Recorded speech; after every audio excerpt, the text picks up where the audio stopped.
น่วยการเรียนรู้ที่ 13 ในประชาคมบทเรียนนี้เป็นการเล่าเรื่องการได้ไปเป็นหนึ่งในนักเรียนในโครงการแลกเปลี่ยนนักเรียนในกลุ่มอาเซียนของเด็กชายตะวันเรื่องมีอยู่ว่าที่โรงเรียนของตะวันมีโครงการแลกเปลี่ยนนักเรียนกับประเทศต่างๆเช่นญี่ปุ่นอเมริกาอังกฤษและออสเตรเลียเป็นประจำทุกปีแต่ปีนี้มีการเพิ่มโรงเรียนในกลุ่มประเทศอาเซียนเข้ามา3ประเทศคือฟิลิปปินส์สิงคโปร์และอินโดนีเซียตัวของตะวันเองเขาเคยไปเที่ยวประเทศสิงคโปร์มาแล้วส่วนเด็กชายดนเพื่อนของเขาอยากไปฟิลิปปินส์ตะวันจึงได้ไปอินโดนีเซียสมใจประเทศอินโดนีเซียมีเกาะมากมายถึง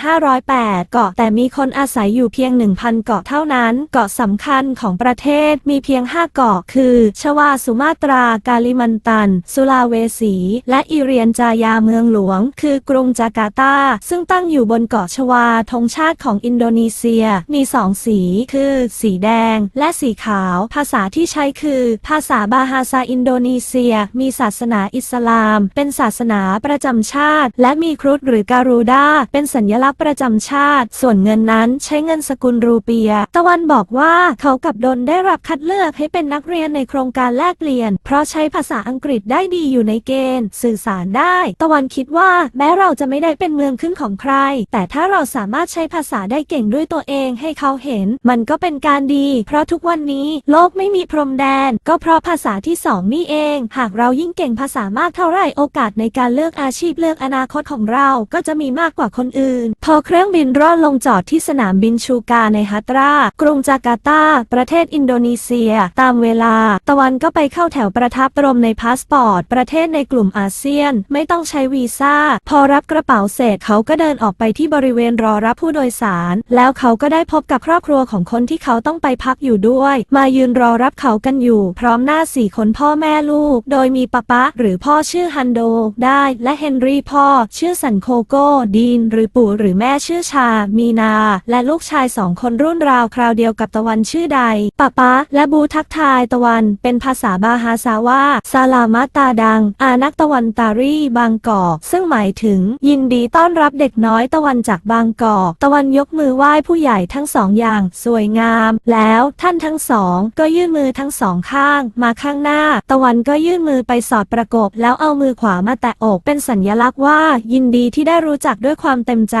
ส่วนใดกับเฮนรี่นั้นตะวันใช้เขย่ามือกันแล้วตะวันก็ทักทาย2หนุ่มเป็นภาษาบาฮาซาว่าอาปากาบานแปลว่าสบายดีหรือ2หนุ่มตอบว่ากาบานไบแปลว่าสบายดีจากนั้นพวกเขาก็ใช้ภาษาอังกฤษสื่อสารกันคนอินโดนีเซียจะเรียกคนไทยว่าโอรังบางกอกคนบางกอกประเทศอินโดนีเซียประเทศอินโดนีเซียตกอยู่ภายใต้การยึดครองของเนเธอร์แลนด์หรือฮอลแลนด์ชาวพื้นเมืองเรียกว่าบรันดามากกว่า400ปีจึงประกาศตนเป็นอิสระได้ภาษาบาฮาซาของอินโดนีเซียใช้ตัวอักษรภาษาละตินเป็นภาษาที่เขียนอ่านได้ง่ายระหว่างทางนั่งรถกลับบ้านตะวันจึงได้อ่านป้ายโฆษณาได้หมดแต่ไม่รู้ความหมายเท่านั้นครอบครัวของตะวันป้าถามตะวันว่าชื่อของเขาหมายถึงอะไรพอเขาบอกว่าดวงอาทิตย์บุ๊กก็กล่าวชมว่าชื่อเพราะและกล่าวชื่อตะวันเป็นภาษาบาฮาซาว่ามาตาฮารีแปลว่าดวงตาแห่งวันบ้านที่ตะวันไปพักหลังใหญ่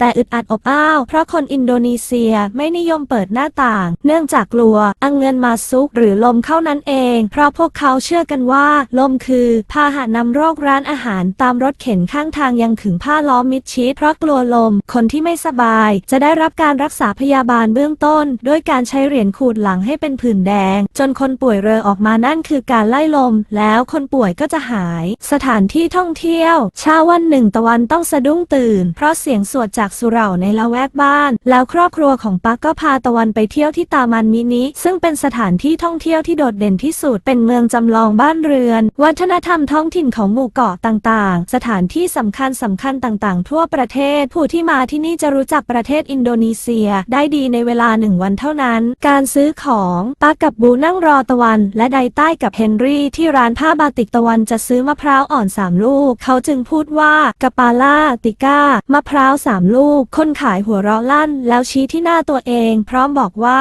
ติดะซึ่งแปลว่าไม่ขายตะวันงงไดใต้กับเฮนรี่จึงเข้าไปเจรจาพอรู้สาเหตุทั้ง3 คนก็หัวเราะงอหายเพราะตะวันพูดผิดที่ถูกต้องพูดว่ากะลาปาติก้าเพราะกะปาล่า แปลว่าหัวไม่ใช่มะพร้าวจากนั้นตะวันก็แสดงความรู้ด้วยการพูดอีกว่าอานะแปลว่าเด็กแอนะจึงจะแปลว่าอร่อยคำศัพท์บางคำเช่นสวามีอิสตรีบุหลันบุงหนาอุปมาภูมิบุตรีบุตรและอื่นๆตะวันคิดว่ามันคุ้นหูคนไทยมากก่อนกลับประเทศไทยตะวันตั้งใจว่าเขาจะต้องรู้ให้ได้ว่าอะไรทำให้ไทยและอินโดนีเซียมีภาษาเหมือนกันอาหารปาและบูพาตะวันและลูกๆไปกินอาหารปาดังซึ่งเป็นวัฒนธรรมการกินอาหารจากเมืองปาดังเมืองใหญ่ของเกาะสุมาตราพอเข้าไปนั่งในร้านเขาจะยกอาหารเข้ามาเป็น10อย่างจานเล็กจานน้อยมีซ้อนกลางด้วยถ้าเป็นชิ้นก็จะกินชิ้นเดียวที่เหลือก็ส่งคืนได้แต่ถ้าเป็นน้ำแกงกินแล้วกินเลยครอบครัวของปักกับบูเปิบข้าวด้วยมือ